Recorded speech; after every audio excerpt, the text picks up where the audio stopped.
मेरे दोस्त, मेरे हाथ में जो ये लुसेंट का जीके जीएस बुक देख रहे हैं, इसके बारे में स्टूडेंट्स के बीच में एक कहावत है कि लगभग 90% छात्रों को ये बुक अच्छी तरीके से कवर नहीं हो पाया है, अच्छी तरीके से याद नहीं कर पाए हैं।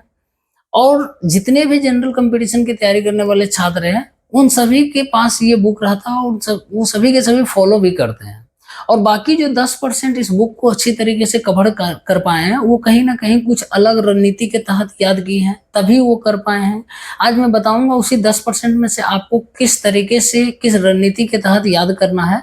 मैं आपको 90 दिन का टारगेट दूंगा इस बुक को याद करने के लिए। आप विश्वास करिएगा, सिर्फ एक सप्ताह कर कर देखना, इस स्ट्रेटजी को अपनाकर आप खुद बोलोगे भैया आप इतना अच्छा रणनीति बताएं कि मतलब कितना अच्छा, आप कहाँ से सीखें। मेरे दोस्त, मैं भी आप लोगों की तरह जो है ना, इस बुक को ऐसे ही पढ़ता था, उसके बाद रख देता था, याद ही नहीं होता था। लेकिन मुझे भी किसी सीनियर ने बताया है, वो आज इनकम टैक्स डिपार्टमेंट में है, कि इस तरीके से अपनाओ स्ट्रेटजी तो याद हो जाएगा। 90 दिन का टारगेट दिए थे वो, और मैं अपने सीजीएल मेंस के दौरान इस बुक को उसी तरीके से अपनाया मेरे दोस्त। तब जाकर मेरे सीजीएल मेंस में जो है ना, जीके जीएस पोर्शन में बहुत बढ़िया मार्क्स रहा था। तो सबसे पहले देखो, ये बुक आप लुसेंट का जिनके पास नहीं हो वो ले आना मेरे दोस्त, और जिनके पास होगा तो ध्यान रखना कि ये बुक आपके पास कम से कम 2024 का अपडेटेड बुक 17वां एडिशन होना चाहिए। 2024 का 17वां एडिशन, यदि 18वां है तो अच्छी बात है, ठीक है ना। क्योंकि बुक हमेशा, कोई भी बुक पढ़ो तो वो अपडेटेड पढ़ो, ठीक है ना, नया बुक, पुराना बुक मत पढ़ना। अब देखो, इस बुक में मेरे दोस्त मैं आपको 90 दिन का टारगेट जो दे रहा हूँ, जो तरीका बता रहा हूँ, उसको अपना लेना, ठीक है ना। सबसे पहले देखो, इस बुक में बहुत सारे चैप्टर है। आपका हिस्ट्री है, ज्योग्राफी है, पॉलिटी है, इकोनॉमिक्स है, उसके बाद फिर और भी आर्ट एंड कल्चर वगैरह मिसलेनियस है। तो सबसे पहले हिस्ट्री में 3 पार्ट है मेरे दोस्त। वो है आपका एंशियंट हिस्ट्री, दूसरा मिडिएबल है, और तीसरा जो है मॉडर्न हिस्ट्री। आप क्या करना, सबसे पहले इस तरीके का पेज जो है ना, आप कट कर लेना, ठीक है ना। इस तरीके का पेज छोटा छोटा जो है वो कट कर लेना, इस तरीके से करीब 100 पेज इस तरीके से है ना, कट कर लेना। अब जो है पेज नंबर लुसेंट के 1 में आ जाना, हिस्ट्री से ही शुरू करना। पेज नंबर 1 के लुसेंट में आ जाना मेरे दोस्त। पेज नंबर 1 में क्या है, भारत का इतिहास दिया हुआ। तो भारत के इतिहास में क्या करना है, एक जो है ना इस तरीके से ये जो कटा हुआ भाग है, ये इसमें डाल देना, ठीक है ना। अब इसमें डाल देना, उसके बाद क्या है ना, इसी पेज आप पढ़ना, इस पेज नंबर 1 को बस 2-4-5 लाइन ही पढ़ना, ज्यादा नहीं हम बोल रहे हैं, 2-4-5 लाइन पढ़ना। उसके बाद जो क्वेश्चन आपको पढ़ने के बाद रेलिवेंट लगे, जो क्वेश्चन लगे इसके बारे में हमको आइडिया नहीं है, जानकारी नहीं है, इस क्वेश्चन को हम नहीं जानते हैं इसका आंसर, उस क्वेश्चन को लिख लेना मेरे दोस्त। और ध्यान रहे, कॉपी मोटा नहीं ले लेना, उसी में लिखना, ठीक है ना। तो उस क्वेश्चन को लिख लेना। उसके बाद आप हाइलाइटर से या पेंसिल से, ठीक है ना, हाइलाइटर या पेंसिल से मेरे दोस्त, उस क्वेश्चन को जो आपने लिखा है ना, उस क्वेश्चन को टिक कर देना, ठीक है ना। बस टिक कर देना या अंडरलाइन कर देना। उसके बाद कितना क्वेश्चन लिखना है, तो 2-3 क्वेश्चन, ज्यादा नहीं, ठीक है ना। जैसे 2-3 क्वेश्चन पेज नंबर 1 से लिख लिए, यानी एंशिएंट हिस्ट्री से।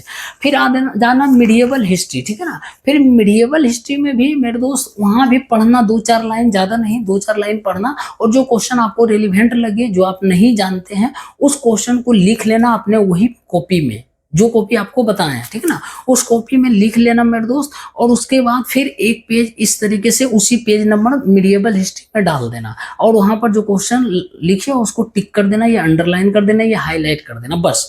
उसके बाद मॉडर्न हिस्ट्री में भी इसी तरीके से जाना, पढ़ना 2-4 लाइन। उसके बाद जो क्वेश्चन रेलिवेंट लगेगा, आपको याद नहीं होगा, वो लिख देना। और ध्यान रहे, जो क्वेश्चन आपको याद रहेगा ना, वो मत लिखना, कोई जरूरत नहीं लिखने का, क्योंकि फालतू का काहे पेज खराब करोगे, बर्बाद करोगे, या फिर टाइम पास करोगे। इसी तरीके से फिर आगे बढ़ जाना, ज्योग्राफी में आ जाना, ठीक है ना। ज्योग्राफी में फिर आपको वर्ल्ड ज्योग्राफी से 2-4 क्वेश्चन उठा लेना। आप अपने अकॉर्डिंग, आपकी क्षमता के अनुसार, याद करने की क्षमता, कैपेसिटी क्या है, उसी अनुसार 2-4 क्वेश्चन उठा लेना। उसके बाद फिर वहां पर भी टिक लगा देना उस क्वेश्चन में, और इस तरीके से पेज जो है मेरे दोस्त डालकर छोड़ देना है, ठीक है ना। फिर आ जाना इंडियन ज्योग्राफी में। इंडियन ज्योग्राफी में भी पढ़ना, 2-4 लाइन, 2-4 क्वेश्चन आप लिख लेना पढ़कर, ठीक, फिर टिक कर देना। उसी तरीके से हर एक टॉपिक से 2-2, 4-4 क्वेश्चन उठाओगे मेरे दोस्त, और लिखोगे, और उस लिखे गए क्वेश्चन को अंडरलाइन या टिक कर दोगे, या हाईलाइट कर दोगे, और उसमें पेज डालकर छोड़ दोगे। तो आप देखोगे कि 2-2, 4-4 क्वेश्चन करने मेरे दोस्त, आप मिसलेनियस पीछे तक जाओगे, लुसेंट को लिखते हुए, है ना, पीछे तक जाओगे लुसेंट को, तो आपके सामने करीब 70 से 80 क्वेश्चन लिखा जाएंगे। अब उसी 70 से 80 क्वेश्चन को मेरे दोस्त आपको याद करना है, बार बार देखना। हो सकता है मैं आपको रिकमेंड करूंगा इसको रट ही लेना, ठीक है ना। रटने के देखो जीके जीएस बोलता है खाली समझने से, असल में कुछ नहीं है, रटना ही पड़ेगा भाई। जीके जीएस ऐसा है, रट जाओ, ठीक है ना। उसके बाद इसको वो दिन भर या जो मतलब दिन में जितना बार आप देख सकते हो, 2 घंटा 1 घंटा, उसको रटना, बोल बोल कर रटना अलग रूम में अपना जो भी है। और उसके बाद आपको हम अलग से कोई जीके जीएस का ना बुक बोल रहे हैं फॉलो करने के लिए, ना यूट्यूब पर कोई कोर्स लेने के लिए बोल रहे हैं, ना आपको एनसीईआरटी बिल्कुल भी नहीं पढ़ना है, और उसके बाद ना किसी टीचर का नोट्स पढ़ना है, ठीक है ना। इसी बुक को, यदि आपका नशा है आपके अंदर कि हम जीके जीएस ज्यादा पढ़े, तो इसी लुसेंट बुक को खाली समय में बार बार पढ़ना, कोई टॉपिक उठा लेना रेंडमली, ठीक है ना।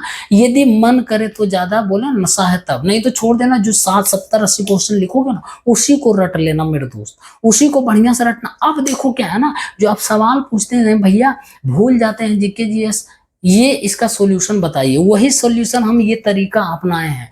अब देखो अगला दिन फिर क्या होगा, लिखने जाओगे, फिर पेज नंबर 1 लुसेंट में आओगे, एंशिएंट हिस्ट्री में, फिर वही पेज नंबर 1 में ये जो चिरकुट डला रहेगा मेरे दोस्त, वो तुरंत सहूलियत होगी आपको निकालने में, तुरंत आ जाएगा। तो पेज नंबर 1 में फिर अब अगला 2-3 लाइन 4 लाइन पढ़ोगे, फिर 2-3 क्वेश्चन लिखना चालू करोगे अपने कॉपी में, तो आपका नजर जो पिछले दिन जो क्वेश्चन आपने लिखा उसको टिक किए हो या अंडरलाइन या हाईलाइट किए हो ना, उस पर नजर चला जाएगा। अब ध्यान देना, यही चीज हम चाहते हैं कि आपका नजर जाए उस चीज पर, क्योंकि रिवीजन का मतलब क्या होता है, आप भूलते किस लिए है मेरे दोस्त, क्योंकि आप रिवीजन नहीं करते हैं। और रिवीजन का मतलब क्या होता है, पुनः दोबारा उस क्वेश्चन को देखना, दोबारा क्वेश्चन को रटते थोड़े। रिवीजन का मतलब क्या है, दोबारा देखना। एक बार तो ऑलरेडी रट ली है, रिवीजन का मतलब ही तो बार बार देखना।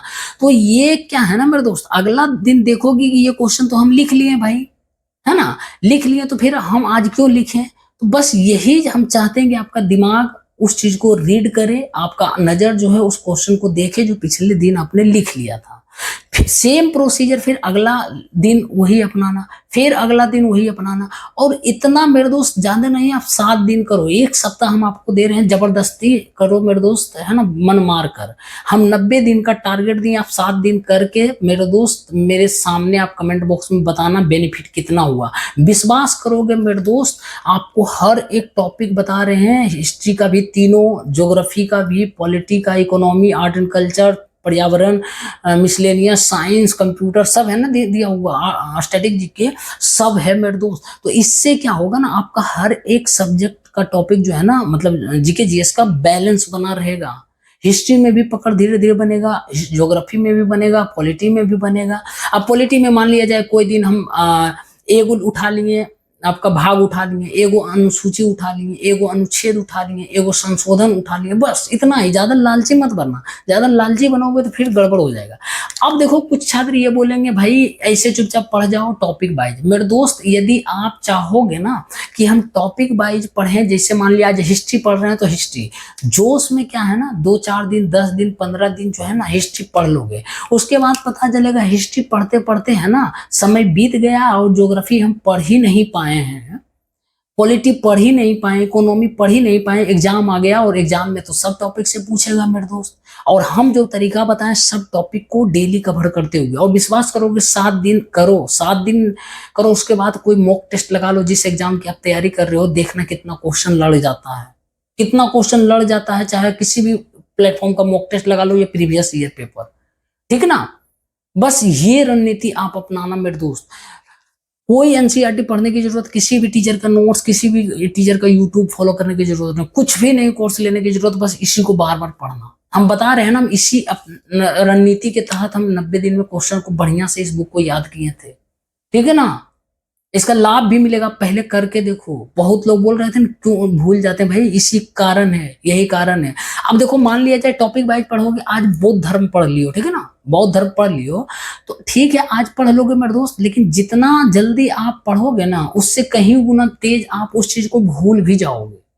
आहिस्ता आहिस्ता क्वेश्चन, मान लिया जाए भाई हम बौद्ध धर्म के बारे में आज 2 क्वेश्चन उठाएं, फिर अगले दिन आगे 2 क्वेश्चन जो बौद्ध धर्म से बन रहा हो वो उठाएंगे, तो उस दिन हमको जो पिछले दिन 2 क्वेश्चन लिखे थे बौद्ध धर्म के बारे में, उसके बारे में तो हम देख लेंगे फिर से, नजर चला जाएगा, है ना, क्योंकि वहां मेरा क्वेश्चन टिक किया हुआ रहेगा, पेंसिल से, हाईलाइट से, या पेन से अंडरलाइन किया रहेगा या टिक किया रहेगा। बस यही हम चाहते हैं, ठीक ना, ये जरूर अपनाना मेरे दोस्त। बस यही था जीके लुसेंट का याद करने का तरीका। हम बता